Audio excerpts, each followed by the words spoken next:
Bom, gente, bom dia, né? Então, eu acho que nas duas últimas aulas você está falando sobre o setor, a divisão do laboratório em setores, né? Que é importante vocês saberem sobre essa divisão de setores técnicos. Então, eu falei de um desse setor que acaba sendo primordial para que o resto consiga fluir de forma adequada, que nós tenhamos qualidade nos nossos exames, que é o setor de coleta e triagem dessas amostras. A importância de você explicar a forma adequada para o paciente de como realizar essa coleta, a forma de como deve ser armazenada essa amostra e por quanto tempo o laboratório precisa manter essas amostras viáveis para caso algum tipo de intercorrência aconteça e que possamos necessitar repetir alguns exames. Então, ao invés de você solicitar ou ao invés de você realizar uma nova coleta daquela amostra, então você já tem aquela amostra para poder refazer ou checar alguns dados que são necessários para você poder liberar de fato o exame. Então, a partir de agora, eu vou falar sobre o setor de hematologia, né? Dentre todos os setores do laboratório, aquele que tem uma maior demanda de exames é justamente o setor de hemato, pelo fato de que praticamente todos os exames que médico, odontólogo até mesmo possa solicitar, ou nutricionista, quando está na área hospitalar, então esses profissionais, eles precisam, de fato, ter uma noção do que está acontecendo com o paciente. E então, um desses exames que traz esta noção é justamente o hemograma, que está dentro do setor de hematologia. Então, o hemograma é o carro-chefe do setor de hemato, então é ele que vai corresponder quase que 80% de todos os exames que são realizados no setor, e é dentro desse exame que vocês estão no LAC, realizando, né, vários exames, várias vezes hemograma, para poder não só aprender a técnica, porque não é de fato somente você aprender a técnica, mas é o fato de que você precisa, né, entender o que pode acontecer, quais são os tipos de intercorrências que acontecem no setor ou na execução do exame, e as medidas necessárias que você precisa tomar, que você precisa decidir para que possa resolver esses problemas ou essas intercorrências que sempre acometem o setor. Então, quando eu falo de setor de hematologia, né, a gente está falando sobre o sangue, de fato. Então, o sangue, a gente precisa compreender a relação das hemácias, leucócitos e plaquetas. Então, entender essa parte da hematologia geral. Então, você entender a questão da morfologia dessas células, alterações morfológicas, e o que essas alterações morfológicas podem representar ou podem indicar algum tipo de patologia. Então, aqui a gente precisa, né, fazer aquele link que vocês viram na parte de hematologia clínica com a professora Michele, fazer aquele ponto, aquele elo de ligação sobre o que vocês viram sobre a parte de hematologia clínica, fazer essa associação entre os diversos tipos de alterações que essas células podem apresentar e o que essas alterações podem sugerir ao quadro daquele paciente. Tá? Sempre lembrando o seguinte, setor de hematologia, a gente nunca vai poder afirmar com 100% de certeza. Nós temos que sempre colocar sugestões do tipo, eu encontrei aqui uma poiquilocitose, então é interessante eu colocar na observação do laudo do paciente essa observação aqui que eu detectei na análise do esfregaço sanguíneo, a presença de poiquilocitose. Então, essa informação extra acaba sendo muito crucial para o médico poder entender o que está acontecendo com o paciente e determinar a melhor terapêutica para esse paciente. O mesmo acontece com alterações do tipo sugestivos, dos casos de leucemias, de linfomas, alterações de morfologia de plaquetas, eu estou vendo uma grande quantidade de macroplaquetas, né? Ou plaquetas gigantes. Então, é importante eu colocar essas informações. Eu estou vendo rolô de hemácias. Então, todas essas alterações que a gente observa na análise do esfregaço sanguíneo, é importante isso estar presente no laudo, porque isso pode ajudar e auxiliar em muito o médico a uma tomada de decisão importante. Então, além da hematologia geral, que a gente precisa fazer esse tipo de análise, né, tem também a parte dos distúrbios da coagulação. Então, você entender o papel das plaquetas, o papel dos fatores da coagulação no processo de coagulação normal, ou seja, da hemostasia, entender o que acontece com a hemostasia primária, o que acontece na hemostasia secundária. Na hemostasia primária, nós estaremos vendo justamente problemas em relação ao funcionamento das plaquetas. Então, eu tenho alguns tipos de anomalias hereditárias, podemos colocar assim, que podem provocar alterações no processo de ativação dessas plaquetas. Eu preciso lembrar da síndrome de Bernard-Soulier, da trombocitenia de Glasman, né, que são, assim, digamos, as mais comuns. Na verdade, a Bernard-Soulier, que acaba sendo muito mais comum da gente poder observar. Então, a gente precisa entender que nós temos esses dois momentos, ou esses dois pontos dentro da coagulação sanguínea, que podem afetar toda a cadeia de ativação do processo da coagulação, e que isso vai ocasionar algum tipo de distúrbio. Não só as patologias que afetam a parte da hemostasia primária, quando eu trabalho com plaquetas, constituição de vasos sanguíneos, que provocam justamente a formação daqueles presença de púrpuras naquelas manchas roxeadas no corpo, mas também entender o papel da hemostasia secundária, ou seja, entender a questão das proteínas da coagulação, todas aquelas proteínas, entender aquela cascata da coagulação. Meu Deus, eu preciso gravar aquela cascata todinha. Depende do que você vai estar trabalhando. Tá coçando o nariz? Depende do que você vai querer, do que você vai estar observando, do tipo de alteração que o exame está te indicando. Mas é importante você saber um pouquinho da coagulação, ou que existe essa cascata da coagulação. E dentro dessa cascata da coagulação, pelo menos tem 3 fatores que são importantíssimos para você entender o papel deles, que é justamente o fator 8, o fator 9 e o fator de von Willebrand. Cada um deles provoca um tipo de distúrbio da coagulação, né? Nós temos hemofilia A, hemofilia B e a doença de von Willebrand. Então, é importante a gente saber que esses principais, eles representam quase que 70%, 80% de todos os distúrbios que a gente observa que afetam a hemostasia secundária. Eu preciso gravar só esses? Não, eu preciso entender quem é que sintetiza essas proteínas, é o fígado. Então, se eu estou frente de um paciente que apresenta patologia que afete a função deste órgão, então está afetando diretamente o processo da coagulação. E aí eu tenho um problema de hemostasia secundária adquirida e não exatamente hereditária, por conta de um problema do principal órgão que produz, que sintetiza essas proteínas. Então, isso aqui, na hematologia, muitos acham muito complicado. Porque eu preciso resgatar muita coisa, eu preciso resgatar a questão da fisiologia, eu preciso resgatar a parte de bioquímica básica, bioquímica metabólica, para poder entender, para poder compreender a alteração no exame. Essa é a grande sacada de quem está no setor de hemato. Não é somente assim, eu vou fazer só os exames, vou fazer só esfregar sanguíneo, passar a amostra aqui no aparelho, ver se está tudo ok e tal. Não, você tem que ir além disso.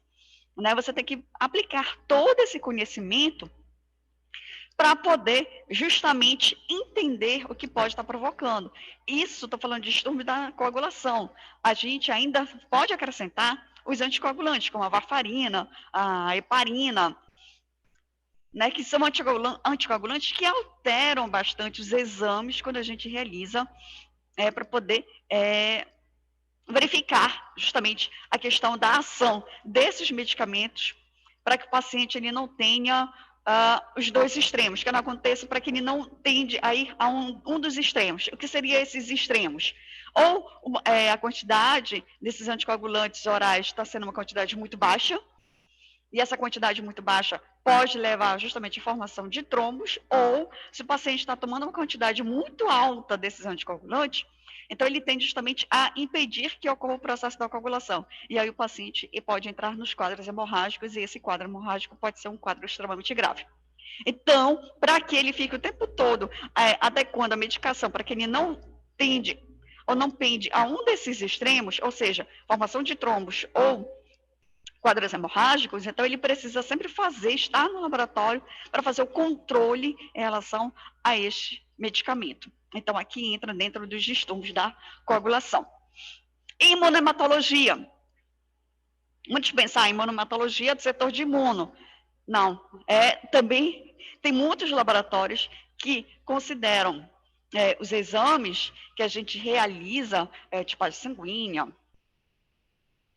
testes de Cumbis, talvez o Cumbis indireto nem tanto, porque eu trabalho com soro, né? Então ele talvez esteja mais direcionado para a área de imunologia. Mas, entretanto, praticamente todos os laboratórios, eles enquadram os exames da área de imunomatologia dentro do setor de hemato, porque boa parte dos exames, ou boa parte das amostras que nós utilizamos na rotina para realizar os exames da imunohemato, são amostras de sangue total, que tem justamente o EDTA. Então, essa amostra ela acaba sendo bem mais específica de se ficar justamente no setor de hematologia.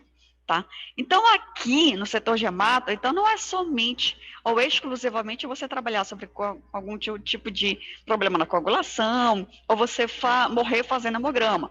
Não, tem muita coisa, tem muitos exames que se faz, dependendo do porte desse laboratório.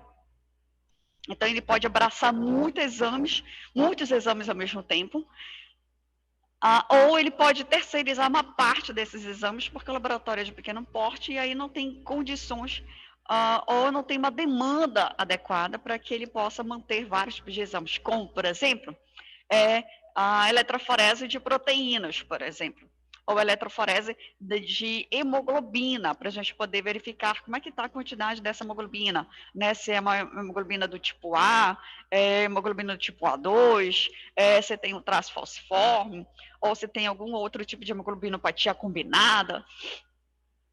Então, como é um exame muito específico, a eletroforese de hemoglobina, então não vão ser todos os laboratórios que vão realizar esse tipo de exame. Geralmente, eles já acabam terceirizando, porque não é um exame também muito solicitado. Então, dependendo do laboratório, a base do setor de hemato acaba sendo esses exames, mas eu tenho muita coisa que é realizada dentro do setor, muita coisa mesmo, e a quantidade ou o volume desses exames depende muito do laboratório, né, do tamanho, do porte do laboratório. O que eu quero dizer como porte do laboratório? Eu quero dizer que eu tenho laboratórios pequenos, médios e grandes. E a gente divide esses laboratórios aí nesses 3 portes, né, de acordo com o volume de amostras que são realizadas ou atendidas por dia no laboratório. Tá? Então, os laboratórios de pequeno porte, que é o caso do LAC, então a gente considera mais ou menos até 20, 30 amostras por dia, que é que se enquadra muito bem o LAC. Né? A gente, no máximo, assim, chega a 20 amostras, no máximo, estourando.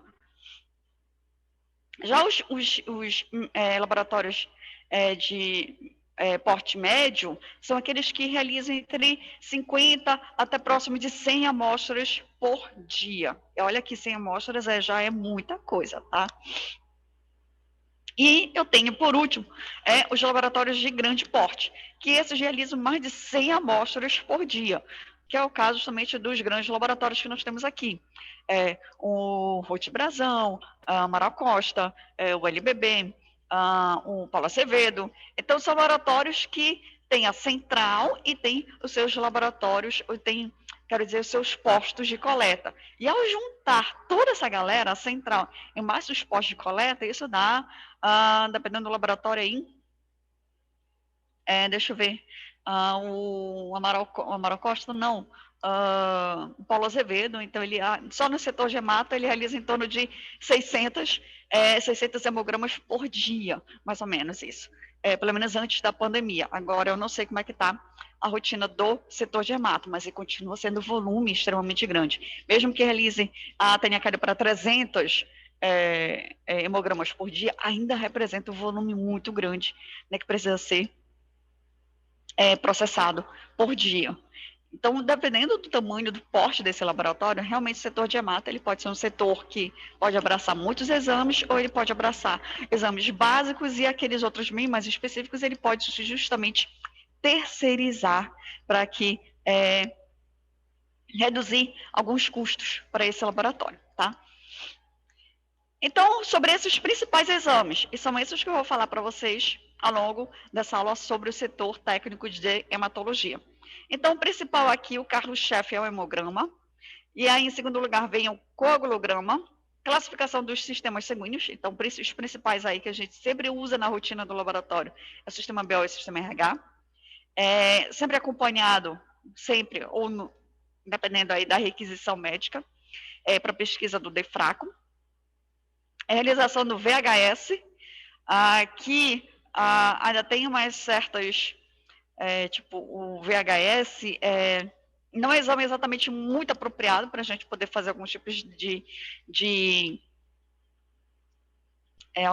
de sugestão sobre patologia, mas dependendo do porte do laboratório, o VHS acaba sendo muito importante, principalmente quando a gente trabalha em cidades mais afastadas dos principais centros urbanos, no caso, mais afastados, por exemplo, de Belém, cidades mais interioranas, desses polos.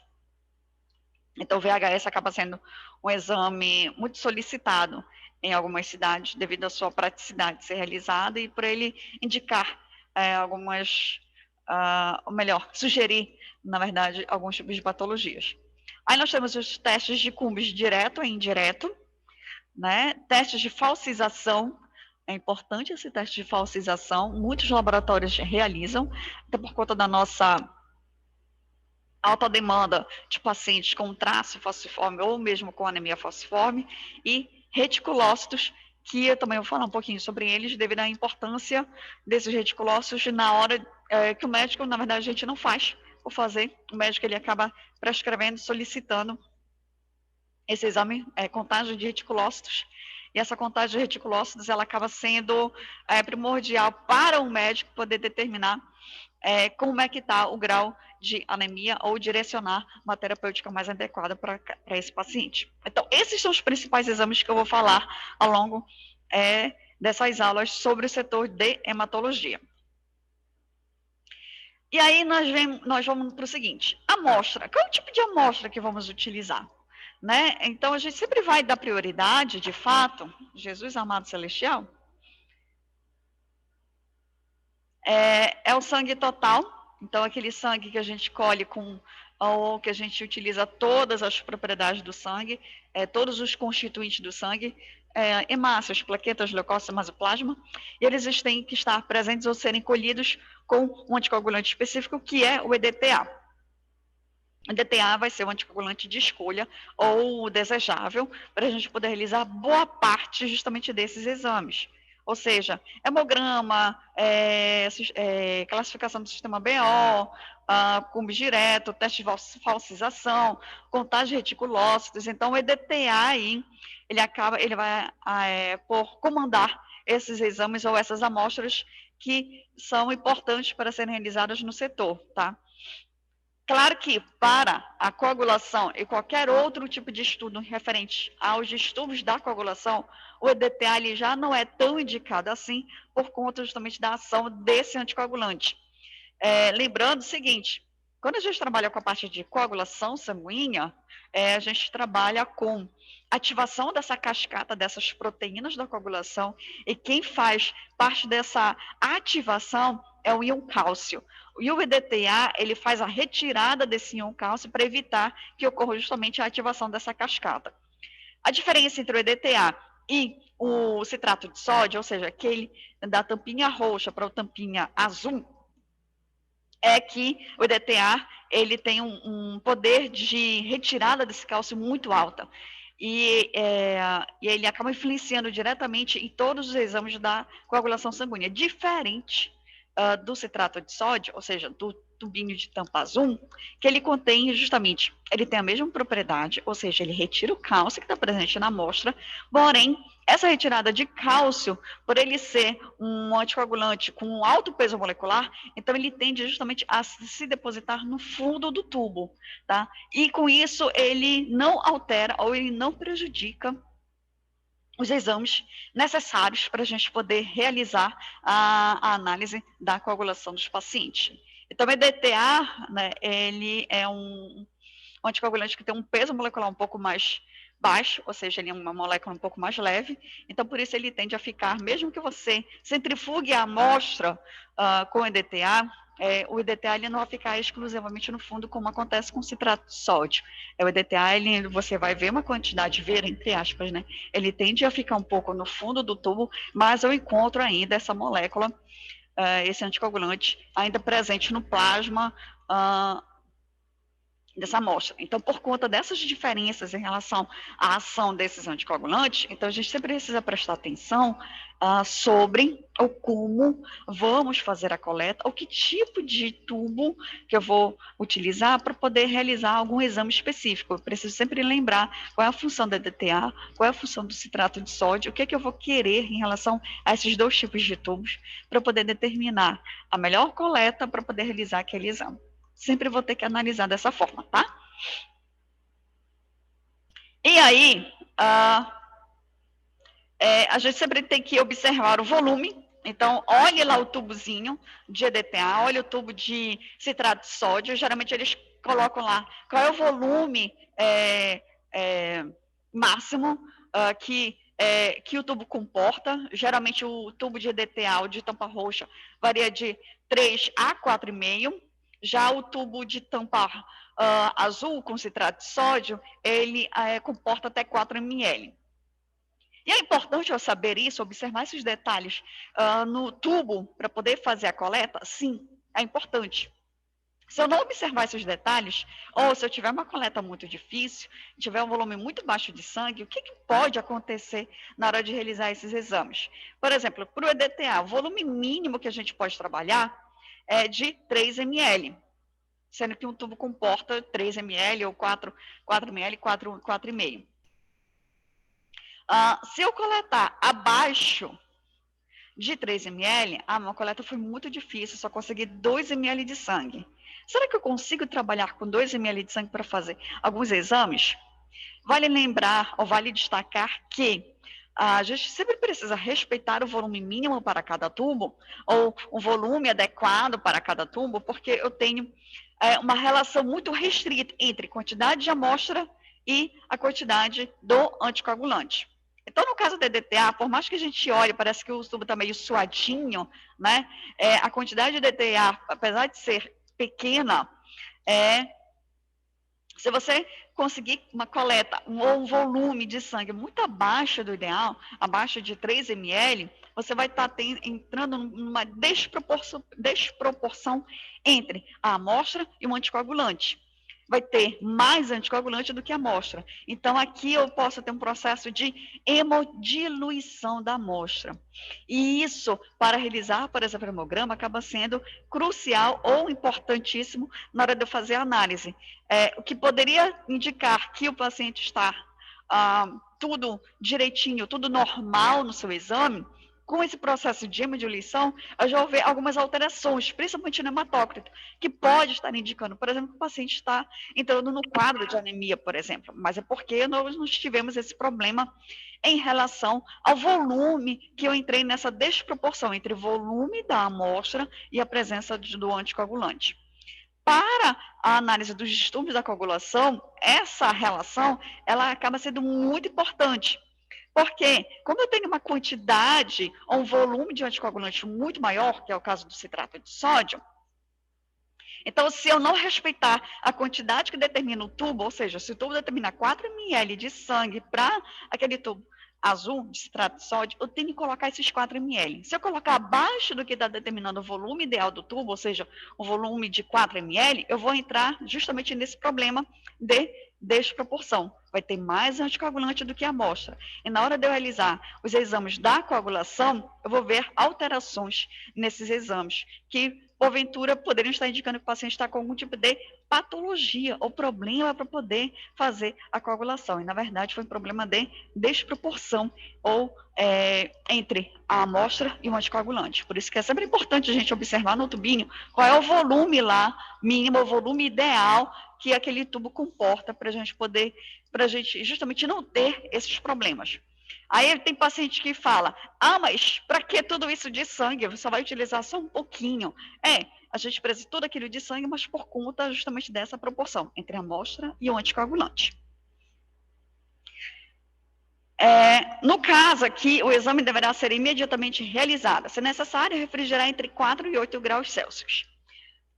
Na rotina de laboratório, principalmente no setor de coleta e triagem, então não tem como assim, vou coletar agora a amostra e eu vou levar direto lá para o setor de hematologia para ele já realizar esse exame. Principalmente se a gente estiver no posto de coleta. Então não tem como o posto de coleta, ficar o tempo todo levando até a central para poder realizar. Então a gente precisa ter todos aqueles cuidados que eu falei na aula passada, sobre a questão de armazenamento, né?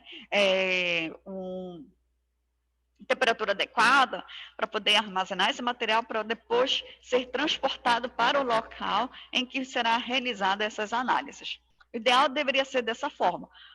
Da prática, não é exatamente isso que acontece, por conta do volume que nós temos dentro do laboratório ou dentro do posto de coleta, que a gente precisa ter o cuidado de armazenar na temperatura adequada para não ter tantas alterações assim em relação na hora de realizar esses exames. Então, a temperatura adequada para o tubo de EDTA está entre essa temperatura de 4 a 8 graus Celsius, que é a temperatura justamente da geladeira, tá? Então, a temperatura da geladeira, ela varia nesse limite aí, nesse intervalo, que é que os laboratórios ou os locais, os postos de coleta contêm aquelas, no caso, uns frigobar, ou então umas geladeiras mais apropriadas para a gente poder armazenar esse material para posteriormente fazer todo aquele processo para poder realizar o transporte. Então, vamos começar falando do hemograma. Nossa, eu falei ainda muita coisa. Jesus amado celestial. Do hemograma, eu sempre falo que o hemograma é o carro-chefe do setor de hemato. E, de fato, é o carro-chefe. Toda vez que você vai no médico fazer algum tipo de consulta, a primeira coisa que você fala lá, suas queixas, né? Eu estou me sentindo assim, estou me sentindo assado e tal, estou meio cabisbaixo, meio desmotivado, eu não sei o que está acontecendo comigo, eu acho que é verme. Aí o médico, ok, você acha que é verme, mas eu vou passar aqui alguns exames para a gente poder fazer aquele check-up geral, para poder saber se realmente é verme ou se é alguma outra coisa que possa estar influenciando nesse seu quadro clínico. E aí o principal exame que ele coloca lá, ele começa justamente pelo qual? Hemograma. Aí depois ele coloca o resto, bioquímica, exame de urina, fezes, alguma coisa de imunologia, né, alguma dosagem de hormônio, baseado tudo nas suas queixas. Então, o principal exame lá que inicia toda aquela requisição é o hemograma. Depois vem o resto. Então, o hemograma acaba sendo o exame mais solicitado no setor e é o exame que é o carro-chefe do setor. Quem vai solicitar esse exame, eu coloquei aqui, pode ser o médico ou o odontólogo. O odontólogo, vocês estão lá que vocês já viram que os alunos de odontologia, eles sempre solicitam hemograma, coagulograma e dosagem de glicose. Por que eles pedem esses 3? Porque no hemograma a gente precisa saber se aquele paciente ele está com algum tipo de anemia que possa prejudicar um processo de coagulação quando ele precisa fazer uma extração dentária. Precisa solicitar ou realizar o coagulograma para a gente poder justamente analisar se o paciente eles tem as condições necessárias para fazer extração dentária ou qualquer outro tipo de procedimento odontológico. E a glicose, porque se pede também a glicose. Se o paciente estiver com uma glicose muito elevada, ou seja, o paciente é diabético, acaba prejudicando muito o processo de cicatrização e de coagulação. Então, por isso que esses 3 exames são os mais solicitados para os odontólogos, para poderem realizar ou poderem analisar a situação do paciente, para saber se ele pode ou não fazer com algum tipo de procedimento. Tá? Então, o hemograma é o carro-chefe do setor de hemato, não tem jeito, é esse, e sempre vai, e sempre será justamente esse tipo de exame. Bom, deixa eu subir aqui. E como é que se dá o fluxograma do hemograma especificamente?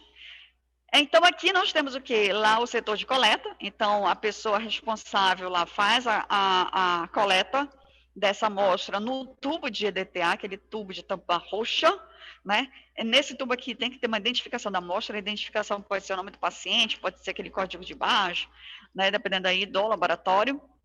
E aí essa identificação da amostra vai para aquela parte da triagem, né? E da triagem é encaminhada especificamente ao setor de hemato. E aí, no setor de hemato, a gente tem 2 caminhos a seguir para essa amostra especificamente. A primeira parte é que a gente vai fazer o esfregar sanguíneo e a identificação dessa amostra, algo que vocês já fazem lá no LAC. E, ao mesmo tempo, ou em outro momento, nós vamos preparar essas amostras para passarem lá no aparelho, ou seja, fazer o processo de automação, para a gente poder verificar alguns dados da automação que são importantes. Dosagem de hemoglobina, contagem de hemácias, analisar os índices hematimétricos, VCM, HCM, CHCM, RDW, né? Ver a quantidade de plaquetas, ver como é que está o volume das plaquetas, que é o VPM, né? Ver como é que está a distribuição do tamanho dessas plaquetas, que eu esqueci qual é a sigla, eu juro que eu esqueci.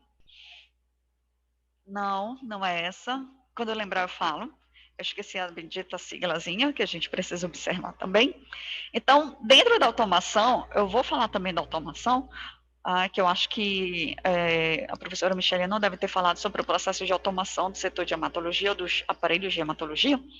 Então, dentro desse processo de automação, então a gente precisa analisar justamente esses outros dados que acabam sendo cruciais para a gente poder determinar, ou a partir deles, saber se vamos encontrar algo de interessante na lâmina ou no esfregaço desse paciente.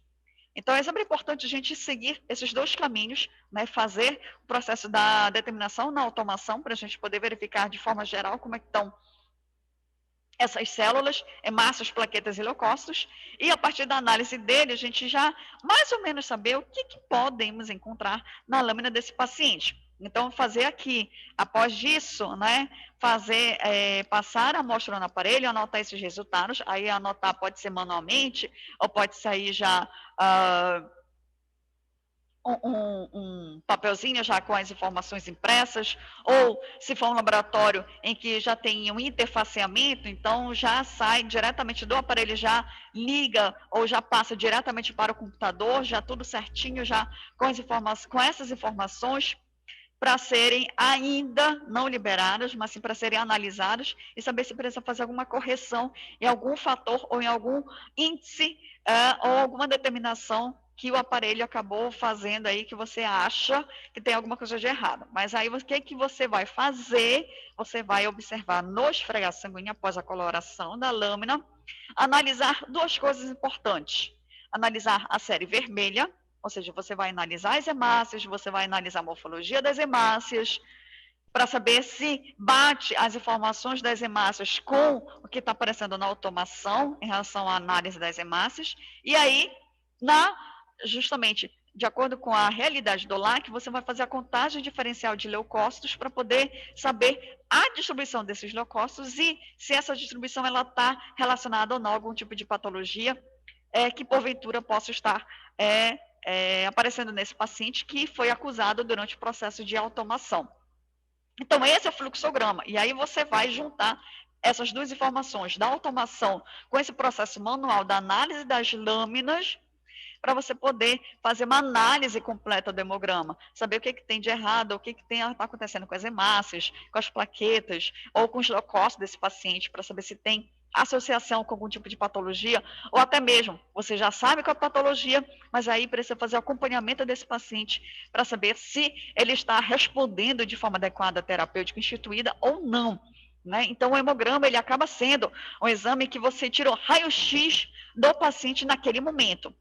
Então, o hemograma ele mostra como é que está o paciente agora, coletado às 9 horas da manhã. E aí o médico solicitou que você faça uma nova coleta às 3 da tarde. Então, o que você fez de coleta às 9 da manhã vai mostrar um resultado X, que vai ser completamente diferente do resultado do horário das 3 da tarde. Ou até mesmo na evolução no acompanhamento do paciente de um dia para o outro. Digamos, ontem o paciente estava com uma normal, o hemograma. Hoje ele já está apresentando uma leucocitose, um aumento da quantidade de leucócitos. Então, só teve um dia, período de 24 horas, para você poder observar essa alteração no hemograma. Então, por isso que é importante a gente sempre explicar para as pessoas que hemograma, tipo, ela recebeu a requisição. Vou fazer, sei lá, vou fazer hoje. Beleza. Vou levar, quando der lá para o médico. Passou 3 meses, 4 meses, 6 meses depois, aquele exame do hemograma já não é mais válido, porque ele já passou um período de 6 meses. Então, ele já não está mais refletindo de como está o paciente hoje, 6 meses depois. Está refletindo como estava o paciente 6 meses atrás, e não agora. Por isso que é importante a gente sempre lembrar desse pequeno detalhe, que o hemograma ele reflete como está o paciente ou a pessoa hoje, nesse momento. Por isso que ele acaba sendo o carro-chefe do setor de hemato, porque a gente, em alguns casos, dependendo do tipo de patologia, o médico ele pode solicitar hemograma todo dia, ou em momentos específicos para poder justamente acompanhar como é que está a evolução do paciente em relação àquele tipo de patologia, como no caso, por exemplo, da sepse, né, em que a gente precisa checar como é que está a resposta do paciente em frente à antibioticoterapia aplicada, determinada, proposta, para saber se o paciente está respondendo ou não. E aí, só que vai determinar se a resposta é o hemograma. Então, boa parte desses exames, ou boa parte dos tratamentos terapêuticos adotados, a gente vai precisar, ou o médico vai precisar do hemograma, e vai precisar da expertise de vocês para poder analisar o que tem de errado, ou o que tem de diferente, e que eu preciso colocar isso no hemograma para que isso possa auxiliar não só o médico na tomada de decisão, mas que possa ajudar justamente no paciente, na qualidade de vida dele. E tudo, ou quase tudo, depende do esfregaço sanguíneo. Né? Então, vocês estão lá fazendo, praticando, podemos colocar assim, né? Vocês estão lá praticando o esfregaço sanguíneo, verificando a melhor forma de como se deve realizar o esfregaço, vendo a qualidade do esfregaço. Lembrando que todo esfregaço ele tem que ter pelo menos essas 3 partes, cabeça, corpo e cauda, para a gente poder justamente ter um bom esfregaço, para eu ter uma boa coloração, para ter uma boa contagem e análise dessa lâmina. Então, o sucesso da análise da lâmina depende justamente do esfregaço sanguíneo. E aí o esfregaço sanguíneo ele requer treino, né? Então, assim, a repetição, né, desse movimento ou dessa técnica leva justamente à perfeição. E a perfeição é a gente conseguir justamente ter um esfregaço sanguíneo adequado para fazer uma análise completa de todas essas alterações morfológicas nesses 3 grupos de células e também para auxiliar na contagem diferencial de leucócitos ou até mesmo fazer correção de algumas dessas células. Por exemplo, eu estou vendo uma grande quantidade de reticulócitos, ou estou vendo uma policromasia aqui muito intensa nesse paciente. Policromasia quando eu vejo cores diferentes nas hemácias. Então, eu vejo hemácias na cor natural, meio rosadas, e eu vejo hemácias de coloração meio azulada ou um azulado meio já acinzentado, indicando aí que eu tenho cores diferentes, que pode estar relacionado com a quantidade de hemoglobina ou pode estar relacionado com a quantidade de reticulócito. Aí essa informação eu preciso colocar também lá no laudo do hemograma desse paciente. observação, presença de policromasia ou policromatofilia moderada, intensa, leve, para o médico já, né, ter uma suspeita sobre alguma outra coisa e aí ele solicitar alguns exames mais específicos, como a contagem de reticulócitos. Tá? Então, tudo isso que eu estou falando depende justamente do esfregaço, da qualidade desse esfregaço sanguíneo. Fora outras coisas que a gente precisa analisar através do esfregaço, quando tem análise de células muito jovens, que deveriam estar na medula óssea, a gente está observando no sangue periférico, né? Fazer correção, por exemplo, o paciente está tendo uma anemia hemolítica, por exemplo. Então, nesse quadro de anemia hemolítica, na análise do esfregaço sanguíneo, a gente vai ver muito eritroblasto. Então, esse eritroblasto que eu estou vendo, que é o ortocromático, então esse eritroblasto, eu preciso não só observar a presença dele, mas eu preciso fazer a contagem desse eritroblasto e fazer a correção para poder colocar a quantidade correta, por exemplo, de leucócitos. Lembrando que o aparelho que é utilizado na hematologia, lá no LAC, ele não consegue fazer distinção entre o linfócito e entre o eritroblasto. Para ele, as duas células são a mesma coisa. Quem vai fazer essa distinção vai ser justamente a gente, nós, biomédicos, que já vamos estar com os olhos treinados para poder identificar e fazer a diferenciação entre esses dois tipos de células, tá? Então, é importante a gente analisar o esfregaço sanguíneo para poder justamente colocar essas informações extras que o aparelho não consegue enxergar. No máximo, que o aparelho consegue enxergar, ou ele consegue te indicar que tem algum tipo de alteração naquela amostra. Agora, o que é que ele não vai saber te dizer? Então, você que vai ter que fazer o esfregaço, corar e analisar a lâmina e... que maravilhoso! E colocar essas informações no laudo do paciente. Você nunca pode dizer com 100% de certeza que é aquilo que você está vendo, mas você pode sugerir o que você está vendo. Isso acontece muito com os casos de leucemia, você não pode afirmar, estou vendo blasto. Ok, beleza, mas você pode, por exemplo, colocar as características de uma célula que você está achando, tem todas as características de um blasto. Mas quem vai poder dizer se é ou se não é, ou se vai precisar de algum exame complementar, é o médico. Então, você pode colocar lá na observação uma sugestão ou uma observação em que você pode descrever as características daquela célula que você está vendo que está em grande quantidade na amostra do paciente, e isso pode ajudar o médico a passar ou a prescrever ou a solicitar um exame mais específico para poder fechar o quadro clínico do paciente, tá? Então, tudo depende justamente desse esfregaço sanguíneo lindo e maravilhoso. Só que só o esfregaço em si não é o suficiente, então a gente ainda tem a coloração de lâminas. Então, nós temos dois tipos de coloração, né? Nós temos essa técnica manual, que leva de 20 a 30 minutos, que é essa galera aqui. Eu acho que vocês já viram lá no laboratório, lá no LAC, esse tipo de nome de corante, que é o Leishman, mas eu tenho esses outros aqui. Tenho o Ginza, tenho o Wright, tenho o meio manual de Ginza, tá? Então, esses tipos de corantes aqui são garrafas, já vem um corante pronto, mas a gente chama de técnica manual. Aliás, dois são técnicas manuais, mas a diferença entre eles é o tempo. Porque nesses outros corantes, nesse conjunto aqui de corantes de Leishman, né, e esse conjunto aqui todo, a gente precisa do corante e da água para poder fazer uma reação química, para que a gente possa visualizar justamente as estruturas dessas células. E aí o que vocês sempre realizam lá no LAC é o panótico rápido, em que você tem questão de segundos, você já finalizou a coloração da lâmina. As duas formas de coloração são boas? São boas, mas eu tenho diferenças, tá? Se eu quero somente fazer a contagem diferencial de leucócitos, ou ver alteração de morfologia de hemácias, ou coisas bem simples que eu quero dizer, alterações morfológicas, o panótico rápido ele supre muito bem essa necessidade. Só que, se é um caso específico em que eu preciso identificar morfologia, eu acho que eu estou à frente de um quadro de leucemia porque eu estou vendo células muito imaturas nessa lâmina. O adequado não é você fazer a análise dessas células ou dessa amostra através do panóptico rápido. E sim, você vai ter que fazer um novo esfregaço e determinar um desses outros corantes, que você vai precisar de minutos. Leishman, Ginza, Wright, os mais utilizados são o Leishman e o Wright, para você poder fazer a análise dessas estruturas dessas células, porque nesses outros corantes, eles têm uma maior afinidade e maior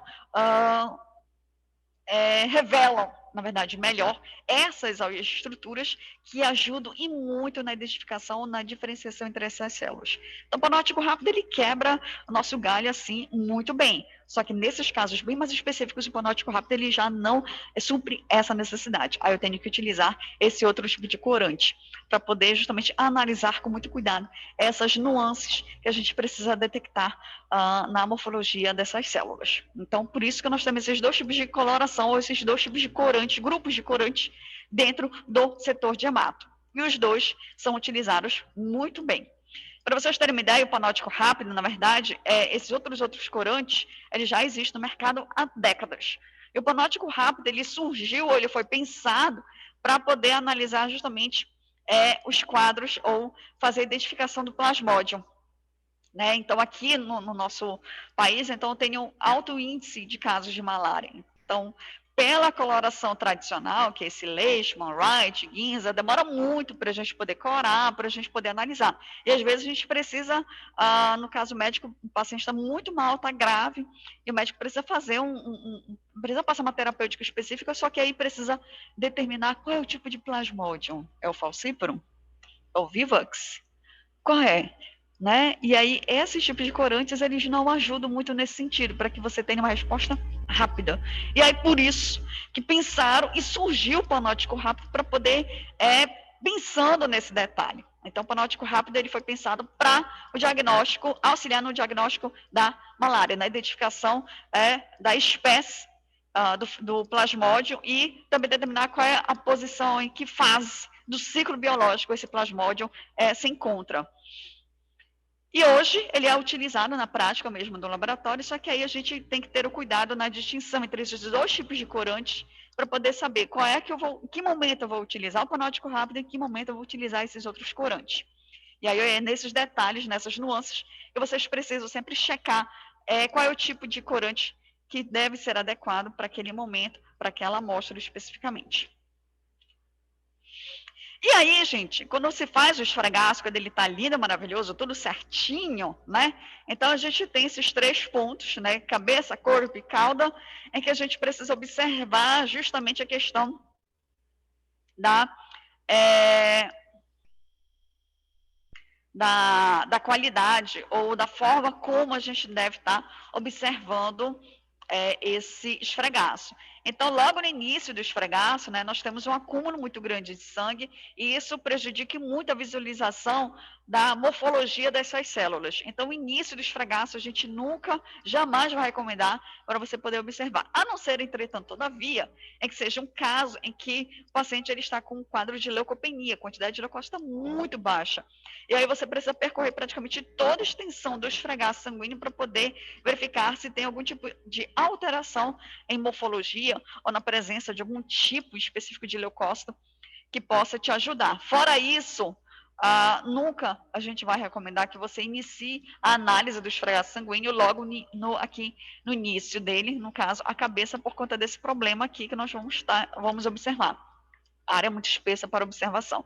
Então, quando você vai migrando já para a parte do corpo, já pegando um pouquinho o início da cauda, que você determina, essa aqui é uma boa área, um bom local para eu começar a fazer a análise morfológica das células e fazer a contagem diferencial.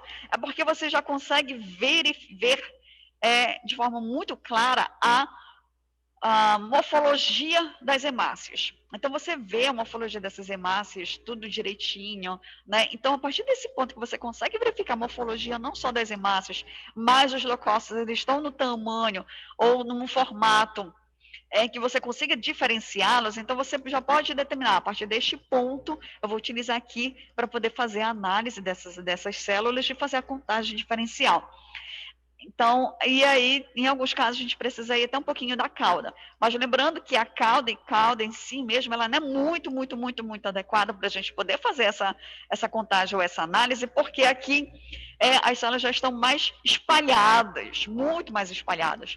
E aí isso pode te levar a fazer uma contagem ou a identificação de células que acabam ficando mais propensas a ficarem no final dos freaços. Então, são células grandes, como no caso dos monócitos, como é o caso de células que contêm uma alta complexidade celular, que é o caso dos segmentados, por exemplo. Então, eles tendem a meio que a se concentrar um pouco mais no finalzinho, no rabinho do esfregaço sanguíneo, da cauda. Então, por isso que a gente precisa ter o cuidado na identificação no ponto certo para você poder fazer essa análise, para você não ir muito no início, né, que está todo mundo muito comprimido, ou então muito no final que está todo mundo leve, solto, espalhado aí, né, respeitando muito bem esse distanciamento social, tá? Então a gente precisa sempre observar esses detalhes que acabam sendo importantes para a gente poder fazer essa análise do esfregaço. Sobre ainda o hemograma, é muita coisa. Tá? Do hemograma em si, da execução do hemograma, eu coloquei aqui 2 formas de executar esse hemograma. E, por incrível que pareça, são 2 formas que a gente observa ainda no nosso estado, tá? Dependendo da localidade. Então, eu tenho o automatizado, que é que vocês trabalham no LAC. O LAC, o hemograma, ele é automatizado. Ele é automatizado, tá? Só uma parte dele que é manual. Manual que eu vou explicar o porquê que uma parte dele é manual e porquê ele é automatizado. Vamos lá. Então, automatizado, então você precisa homogeneizar a amostra, então você deixa lá naquele homogeneizador que fica girando, né, a amostra lá de sangue total eternamente enquanto está rolando a rotina. E aí você deixa as amostras numa posição correta para que você tenha uma ordem a seguir dessas amostras, né? Então, por isso que a gente deixa lá no homogeneizador. Então, tem várias técnicas, dicas, né, que a gente pode estar utilizando para poder não se perder. Digo, ai meu Deus, e agora? Qual é a amostra que eu vou analisar? De qual lado? Esse aqui ele está girando o tempo todo? Eu não sei. Então, tem macetes, dicas que a gente utiliza para poder seguir o ordenamento correto da análise dessas amostras quando estão presentes no homogeneizador. Então, a gente deixa no homogeneizador por um tempo aí.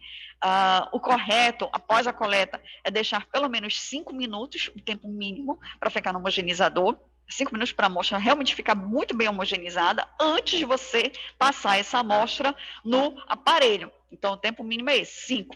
Você acabou de realizar a coleta, você vai já executar, você vai já realizar a análise no aparelho automatizado? Ainda não, espera. Coloca no homogeneizador, marca uns 5 minutinhos, respira, relaxa um pouquinho para depois você fazer a análise. E aí você leva para o aparelho para ele fazer a leitura, e essa leitura é todas aquelas informações que a gente precisa, né? Análise das hemácias, análise dos leucócitos, análise das plaquetas, todas essas informações, todos aqueles números, para que a gente possa interpretar esses números. E aí, dessa interpretação desses números, dependendo do aparelho, da complexidade desse automatizado, das tecnologias que estão presentes no aparelho, então pode ser ou não que você faça o esfregaço sanguíneo. No LAC, o aparelho, qual é a limitação do aparelho que nós utilizamos no LAC? É que ele não faz a contagem diferencial de leucócitos. Então, por este motivo, então a gente faz uma parte da análise do hemograma no automatizado e uma parte acaba sendo manual, porque eu preciso fazer a contagem diferencial de leucócitos. E essa contagem ela é feita de forma manual.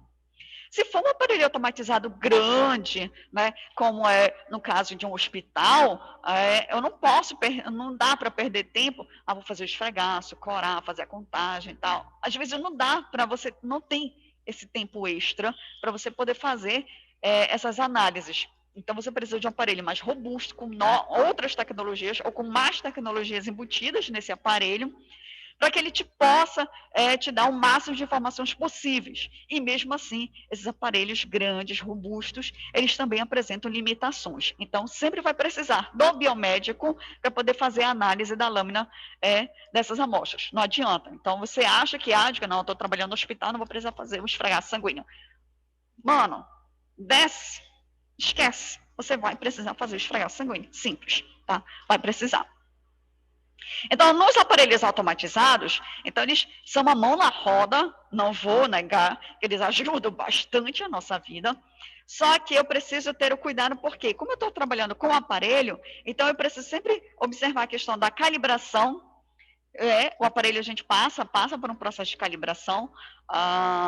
Essa calibração ela pode ser semestral ou anual, depende aí do volume de amostras. O adequado é sempre fazer uma calibração semestral do aparelho, ou sempre que for possível, se for um aparelho que é utilizado numa rotina no período de 24 horas, como é o caso do hospital, tem hospital, ou melhor, tem laboratório que determina que a calibração do aparelho tem que ser feita a cada 15 dias ou semanalmente, dependendo do volume de amostras, para que o aparelho ele não perca a sua qualidade ou que ele não consiga identificar alguns tipos de alterações. O que seria essa calibração, gente? É muito parecido com o que vocês fazem na bioquímica, tá? Quem passou na bioquímica, né, já viu que a gente precisa primeiro fazer a calibração do aparelho. Ou seja, passar o branco, né, passar o padrão, né, para poder a gente verificar se o aparelho está conseguindo identificar ou não, através do padrão.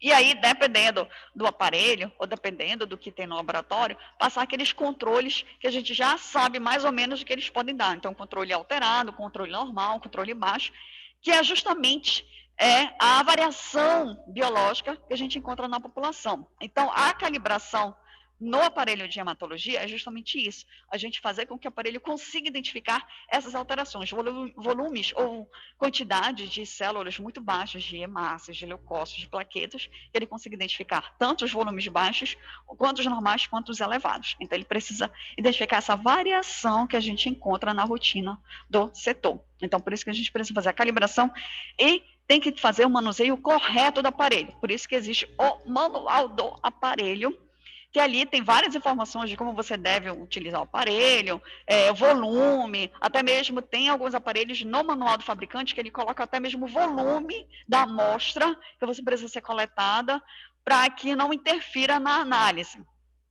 E aí, se você tiver todos os cuidados com o aparelho, então ele tem uma vida útil bem aí longa, tá? Então, todos esses cuidados precisa ter com o aparelho automatizado. E o manual? O manual aí já é outra história, tá? O manual, por incrível que pareça, é como se a gente estivesse voltando às décadas de 50, às décadas de 60, década de 40, né? Em que não existia os aparelhos automatizados e você tinha que fazer hemograma de forma manual. Aí, gente, senta e trabalha, porque é muita coisa para você fazer de forma manual. Por exemplo, a gente precisa fazer diluição prévia da amostra. Como assim, professora? Eu não vou utilizar o sangue total, puro, para poder fazer a análise, por exemplo, ou a contagem manual das células, tá? Então, eu preciso diluir essa amostra para poder fazer a contagem, senão eu não consigo, ela não permite. Se a amostra estiver muito pura, eu não vou conseguir fazer a contagem diferencial, não só dos leucócitos, mas a contagem de massas e contagem de plaquetas. Geralmente a gente utiliza essa câmara de Neubauer, vocês já viram essa câmara de Neubauer na parte de microbiologia, principalmente quando a gente precisa fazer a contagem de algumas colônias de bactérias, ou até mesmo do líquor, a gente utiliza também a câmara de Neubauer para fazer algumas contagens. Então, aqui é um processo muito braçal, gente, porque eu preciso fazer tudo de forma muito manual. Então, faço todas as contagens de forma manual. Tem a dosagem da hemoglobina, que também é manual. É um aparelhinho muito parecido com o da bioquímica. Então, baseado justamente no princípio de Lambert-Beer, para poder fazer a análise da hemoglobina. Então, utilizo uma solução hemolizante para poder fazer essa dosagem da hemoglobina. E aí, de posse de todos esses resultados manuais, é que eu vou pegar e aplicar as fórmulas do VCM, HCM, CHCM, para poder fazer esse cálculo dos índices hematimétricos. Era algo que a gente fazia isso há algumas décadas atrás. Ainda se utiliza hoje, por incrível que pareça, eu ainda tenho locais, hospitais, ou até mesmo postos de saúde no interior do nosso estado que ainda utilizam essas técnicas manuais para realizar o hemograma. Tá? Então, infelizmente, a gente ainda se depara com esse tipo de realidade. Os dois né? Comparando, qual é o melhor? Com certeza é automatizado, porque ele não te induz tanto a erros grosseiros na contagem ou na diferenciação entre as células, né? Diferente do manual, que ele te induz muito ao erro, porque você está vendo muita coisa e aí você exige demais da sua vista e você fica cansado de enxergar tanta coisa. Tá? Então, o automatizado, ele vale muito a pena o investimento nele. Porém, isso depende muito do local que está sendo investido, do local que eu tenho problemas em relação à distribuição dos reagentes para poder fazer a manutenção e o funcionamento de um aparelho desse, de hematologia. Então, eu tenho outros fatores externos que fazem com que alguns locais tenham automatizado, que é ótimo, e outros locais que não tenham automatizado e que eu preciso realizar de forma manual tudo sobre o setor de hematologia. Então, eu tenho essas duas formas de execução do hemograma especificamente. E aí, quando eu falo sobre especificamente do hemograma, sobre esses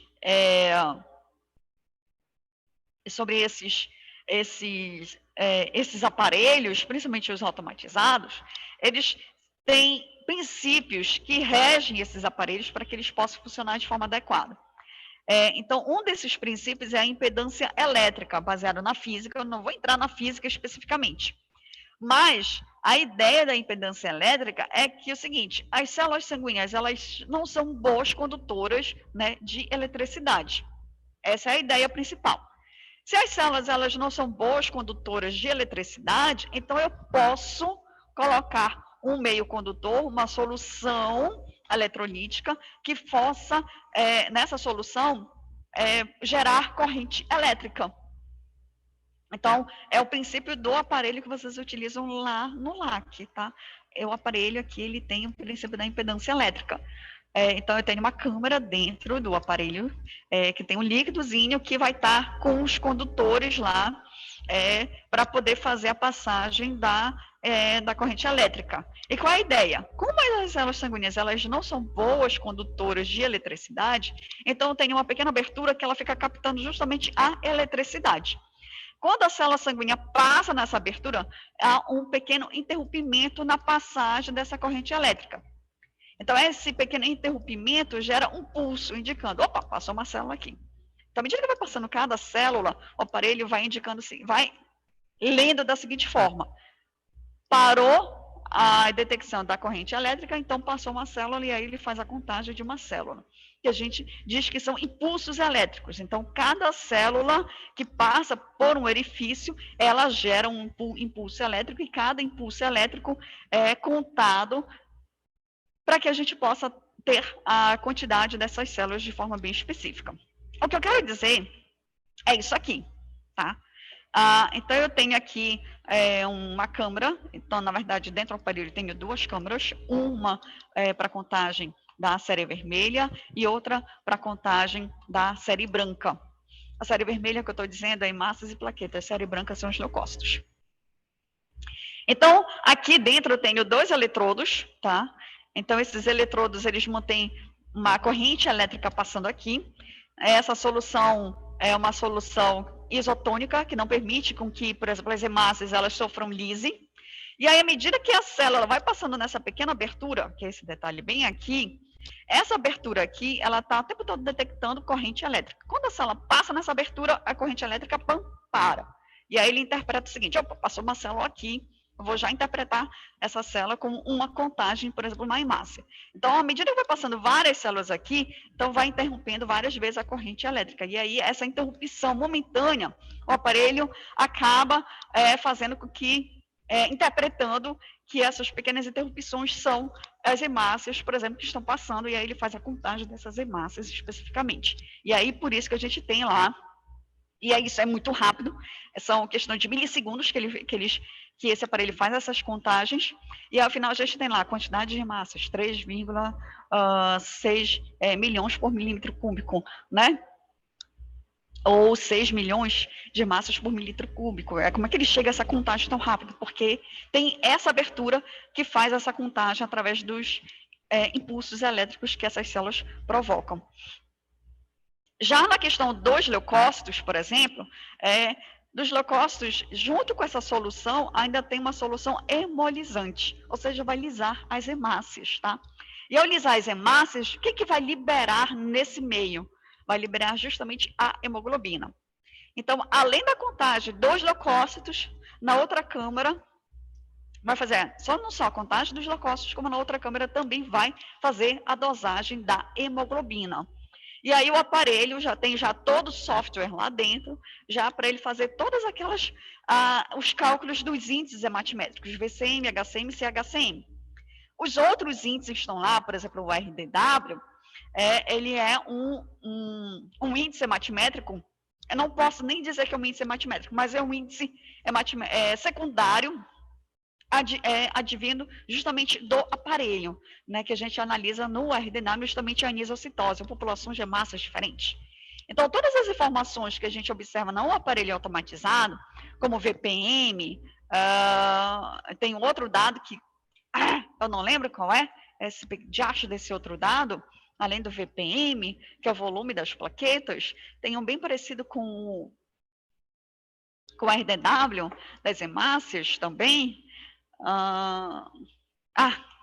Droga, não lembro. Nossa, que horror. Mas eu acho que vai aparecer aqui. Tá. Pronto, isso aqui.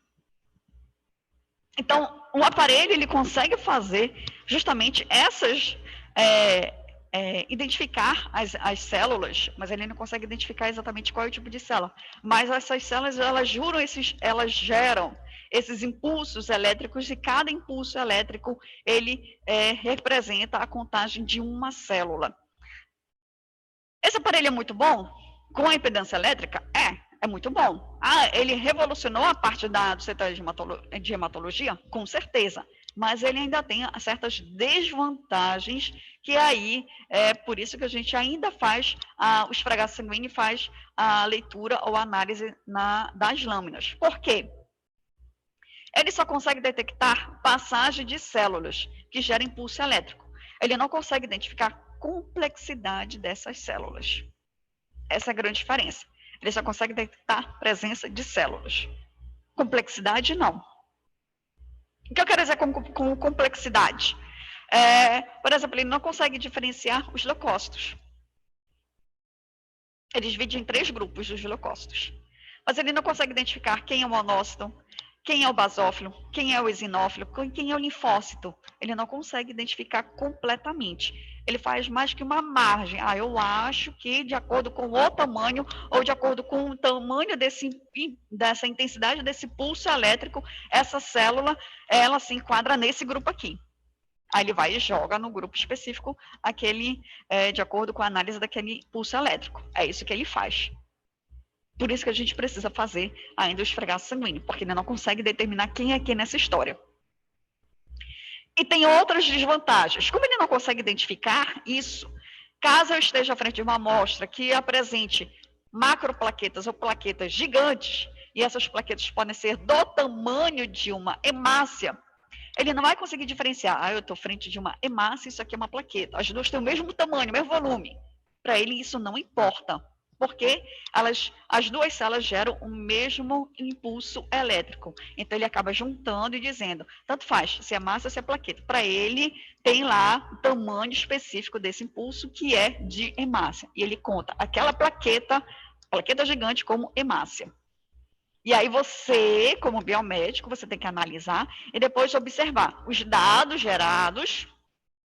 E aí você tem que fazer a contagem manual e fazer a correção do hemograma. Por isso que não dá para liberar logo de cara o hemograma nesse tipo de aparelho que só tem a impedância elétrica, que é o caso justamente do aparelho de hematologia do LAC. Então, por conta dessa desvantagem, que é a principal desvantagem do aparelho, que ele não consegue fazer distinção entre as células especificamente, então a gente sempre vai precisar fazer o esfregaço para poder confrontar os dados que ele está me mostrando. Será que é isso mesmo que ele está me mostrando? Bora ver, bora fazer o esfregaço sanguíneo e bora checar as células. E aí você verificou que o paciente estava cheio, por exemplo, de eritroblasto. e ele não contou esses eritroblastos, sequer identificou esses eritroblastos. Para ele, o eritroblasto era, na verdade, um linfócito. Aí você vê o paciente apresentando uma leucocitose, que aquela leucocitose é uma leucocitose virtual, ela não reflete a realidade da amostra do paciente. E aí você vai ter que fazer o quê? Fazer a contagem manual e fazer a correção das hemácias, porque as hemácias estão mais baixas, e aí a quantidade de leucócitos está aqui em cima e você precisa fazer a correção. Que os leucócitos, na verdade, estão com quantidade normal e as hemácias estão numa quantidade também um pouquinho normal, só que a diferença é que tem uma grande presença, um pouquinho abaixo. A grande diferença é que tem uma grande quantidade de eritroblasto. E aí é que vem justamente o conhecimento de vocês no setor de hemato para poder fazer esse tipo de correção nesses dados. Tá? Então, esse tipo de probleminha é o principal probleminha que eu tenho quando eu trabalho com um aparelho que ele só tem a impedância elétrica, que é o caso do aparelho do setor de hematologia que vocês trabalham lá no LAC. Ah, tá aqui. Poxa, tá aqui, ó. É o PDW, gente. Então, isso aqui é o que vocês observam lá no aparelho, né? Quando ele termina de fazer a contagem, né? Então, a gente tem todas essas informações. Então, a gente tem as informações em relação aos leucócitos, informações em relação às hemácias, em relação às informações em relação às plaquetas. São esses dados aqui que a gente precisa observar. Aí vocês só olham os números. Ah, deixa eu ver como é que estão os números aqui. Ah, tá dando essa quantidade aqui de leucócitos, isso aqui de massa e tal, não sei o quê. Olha, o paciente está com anemia e tal, plaqueta normal, tudo certo, ok, beleza, benção, tchau. Vocês já observaram os gráficos, pelo menos? Tem que observar os gráficos também, sabia? Não é só observar esses númerozinhos, não. Tem que observar esses gráficos. Os gráficos, eles também te passam muitas informações importantes. Então, os gráficos, por exemplo, da hemácia, o pico aqui, ele pode justamente te indicar se o aparelho realmente está fazendo a classificação correta em relação ao VCM.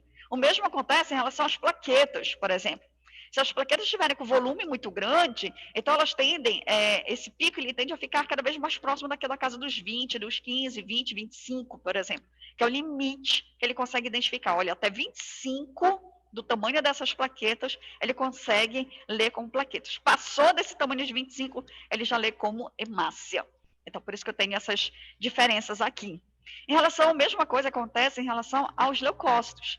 Ou seja, não basta só você observar os números, você tem que também observar os gráficos para saber se esses gráficos estão batendo com o que você está vendo de número. Tá? É muito importante que vocês entendam isso, porque a gente precisa sempre combinar as duas informações. E não é todo o hemograma que sabe do paciente que tem esses gráficos ao lado. E detalhe, pasmem, médico não sabe interpretar esses gráficos. Vocês é que sabem interpretar os gráficos. Então, vocês têm que passar as informações corretas para o médico, tá? Eu vou parar por aqui, porque tem várias coisinhas que eu preciso falar sobre a análise desses gráficos com as informações, o que, que eles representam, o que, que a gente precisa ver, o que, que vocês precisam ver, o que, que vocês precisam analisar. Tá? Muita informação? Com certeza. Quando entra nessa parte sobre automação, é muita coisa que eu preciso falar para vocês. É muita mesmo. É muita informação. Então, a gente vai encerrar por aqui esse nosso encontro, tá? A gente volta na próxima aula, que eu vou falar, dando continuidade, justamente falando sobre essa análise, ou essa relação dessa análise dos gráficos com os números, o que esses gráficos representam, o que, que a gente precisa observar, se tem algum tipo de alteração em relação a esses gráficos que nos ajudam até a poder olhar com mais atenção a lâmina de um paciente, por exemplo. Tá? Então, essa interpretação desses gráficos, que nós chamamos de histogramas, eles são cruciais para a gente poder fazer toda essa intercambiação das informações do aparelho automatizado com o que eu vou observar no esfregaço sanguíneo. Certo, gente? Então, assim, eu vou parar por aqui, como eu disse, e aí a gente volta na próxima... Hoje é terça, né? Eu fico meio perdidinha às vezes no tempo e no espaço, normal. Então, eu volto na próxima terça falando especificamente dessas relações e dando continuidade sobre o setor de hemato, que tem muita coisa ainda para falar. Tá certo? Obrigada, professora. Até semana que vem. Bom, se vocês não têm dúvidas, ou se tiverem dúvidas, vocês podem me perguntar via WhatsApp lá no grupo, que não tem problema que eu respondo, tá bom? Bom, é isso, crianças. Beijos e até a próxima terça. Fique com Deus e tome muito cuidado a partir de agora, tá? Não é a partir de agora, né? Eternamente tenha sempre cuidado, tá bom? Beijinhos.